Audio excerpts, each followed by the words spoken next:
Hi, hello po sa inyong lahat. Isang mapagpalang araw ho ng Lunes. Eto ho, meron tayong breaking news sapagkat meron hong warning na inilabas ang Iranian Armed Forces. So at ito'y kalat na kalat na ho sa social media. Ito hong sinasabi nila na dapat daw ho ay mag-evacuate immediately dahil magkakaroon daw ho ng possible strike zones sa Dubai, UAE at sa Doha, Qatar. So ito hong dalawang lugar na ito ang binanggit ho ng Iranian Armed Forces. At alam naman ho natin na napakadami hong Pilipino at mga ibang nationalities ho ang patuloy ho na naninirahan at nagtatrabaho dyan ho sa lugar ng Dubai, UAE.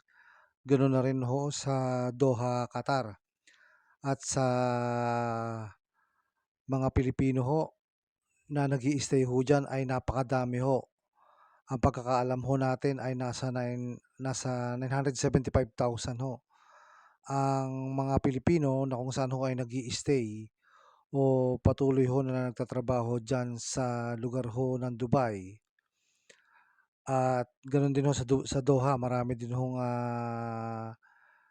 nakatira ho diyan at patuloy hong nagtatrabaho ng mga Pilipino. So 'yun ho ang pinahayag ho ng Iranian Armed Forces at ito'y nakakaalarma dahil marami ho tayong kababayan na nandiyan sa Dubai at sa Doha. At ang sinasabi pa rin ho ng Iranian Armed Forces ay meron daw hong mga opisyalis ho ng Amerika na patuloy daw hong nag-i-stay ho sa Doha at sa Dubai. So yun ho ang sinasabi ng Iranian Armed Forces kaya sila ho ay magpapadala ho ng mga missile sa loob ho ng o sa mga darating ho na oras ayon ho sa kumalat ho na impormasyon sa armed forces ho ng Iran.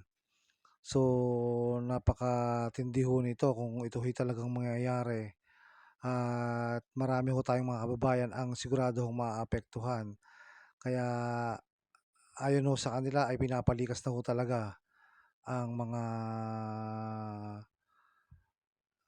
nakatira ho o nag-i-stay ho sa lugar ng Dubai at Doha, Qatar. So atin hong panalangin na sana ho hindi ho ito matuloy at magbago ang isip ng mga armed forces ng Iran upang gawin ho itong mga bagay na ito dahil sinasabi rin ho nila na patuloy daw hong kinukupkup ng mga ruler ho ng Dubai at Qatar ang mga opisyalis ho ng ng Amerika.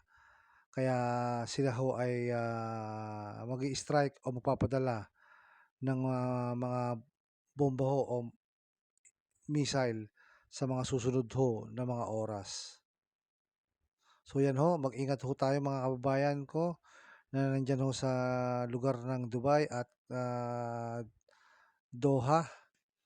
Medyo matindi ho itong inanunsyo ng armed forces ng Iran ho. So panalangin ho natin na hindi ho sana ito matuloy and mag-ingat po tayo mga kababayan ko diyan ho o diyan ho sa lugar ng Dubai at Doha.